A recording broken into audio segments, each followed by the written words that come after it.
Sebelum melanjutkan, jangan lupa subscribe dulu. Terima kasih. Bab 274 Kerajaan Kematian. Sebagai dinasti nomor satu di benua Nanyang, dinasti Tang terkenal sebagai dinasti pembantaian. Wilayahnya sangat luas, 10 kali lebih luas dari wilayah kekaisaran besar biasa, dan secara internal terbagi menjadi 21 prefektur besar, yang masing-masing prefektur menempati area yang luas dengan banyak kota.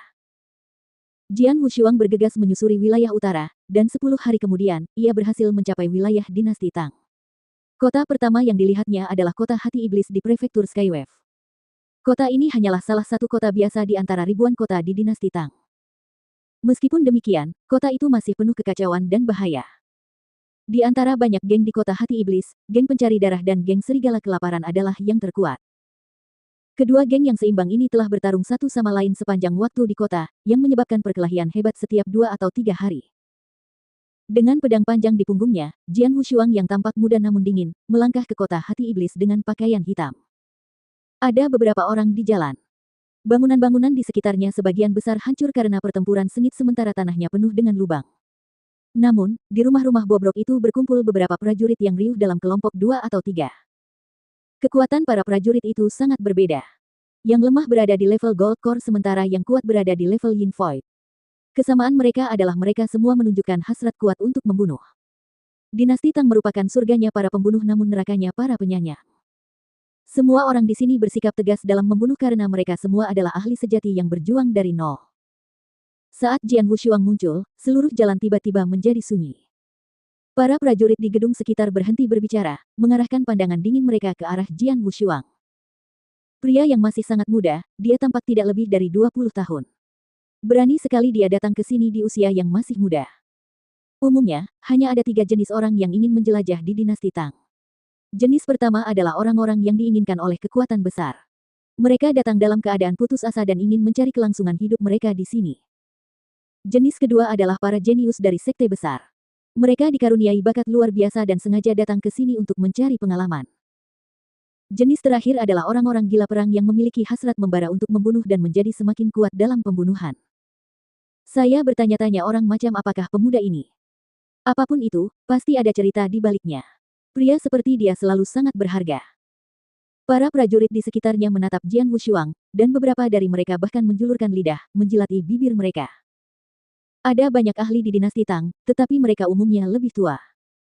Ketika seorang ahli muda muncul di dinasti Tang, itu selalu berarti bahwa dia adalah salah satu dari 3 jenis orang dan mungkin memiliki banyak harta seperti cincin interspatial. Dengan demikian, penampilan Jian Wushuang menarik perhatian semua orang. Beberapa dari mereka bahkan menargetkannya. Wus, plus. 2 sosok tiba-tiba muncul di samping Jian Wushuang seperti hantu, dan tiba-tiba 2 kilatan dingin melesat ke arah bagian vital Jian Wushuang dari kiri dan kanan. Brengsek. Mereka selangkah lebih maju dari kita. Mereka, King Ling dan King Hai, 2 bersaudara. Keduanya adalah ahli di alam Yin Void awal. Selain itu, mereka adalah pembunuh yang terlatih dengan baik sebelum datang ke dinasti Tang. Diserang bersama oleh mereka, pemuda ini mati. Semua prajurit di sekitarnya mendesah ketika mendengar ini.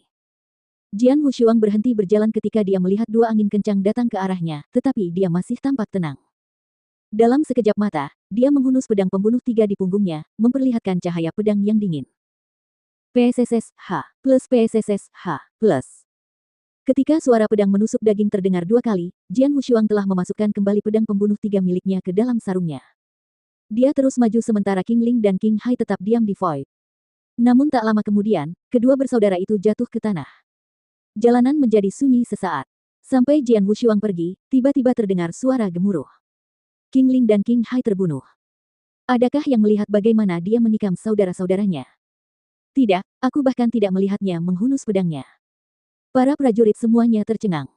Seorang ahli dengan kultivasi kekuatan spiritual di alam yang void berkata sambil tersenyum, bahkan jika aku yang menghadapi serangan seperti itu, aku tidak bisa mengatakan aku bisa menahannya. Rupanya, kami mendapat ikan besar lainnya di kota. Namun, King Ling dan King Hai berada di posisi tinggi di geng serigala lapar. Kurasa geng tidak akan membiarkan pemuda itu pergi begitu saja, menurut gaya mereka yang biasa. Setelah membunuh kedua orang itu dengan santai, Jian Wushuang melanjutkan, tetapi dia tidak dapat menahan diri untuk berpikir, seperti yang dikatakan, dinasti Tang memang tempat tanpa aturan dan tanpa batasan. Di tempat seperti itu, yang kuat akan membunuh yang lemah demi cincin interspatial tanpa ragu selama mereka menemukannya. Jian Wushuang menggelengkan kepalanya. Selain itu, ada begitu banyak ahli. Di dinasti lain, sulit untuk melihat ahli di alam kekosongan Yin Yang, tetapi di dinasti Tang, mereka ada di mana-mana. Memikirkan hal ini, Jian Wushuang juga terkejut. Sepanjang jalan yang dilaluinya tadi, dia telah melihat lebih dari 100 prajurit, dan di antara mereka, terdapat lebih dari selusin orang di alam kekosongan Yin Yang, bahkan termasuk seorang ahli di alam kekosongan Yang. Aku pendatang baru di dinasti Tang, jadi aku harus mencari cara untuk menyesuaikan diri di sini terlebih dahulu. Tepat saat Jian Wushuang berpikir, dia tiba-tiba melihat pemandangan sebuah restoran di depannya. Restoran. Jian Wushuang terkejut. Ia telah melewati jalan itu dan tidak menemukan toko, melainkan rumah-rumah kumuh. Ini adalah restoran pertama yang dilihatnya di kota itu, yang juga merupakan satu-satunya di sana. Hotel Bulan Darah. Jian Wushuang berpikir sejenak setelah melihat papan nama restoran dan langsung melangkah masuk. Hal pertama yang dilihat Jian Wushuang di restoran itu adalah sebuah prasasti besar yang bertuliskan, siapapun yang merusak kursi, bangku, kendi anggur, dan mangkuk di sini akan dikenakan denda 100 kali lipat dari nilai kerusakannya, tidak termasuk para ahli dalam daftar Bulan Darah. Tulisan tangan pada tablet itu elegan dan megah. Tetapi setelah melihat tablet itu, raut wajah Jian Wushuang berubah aneh.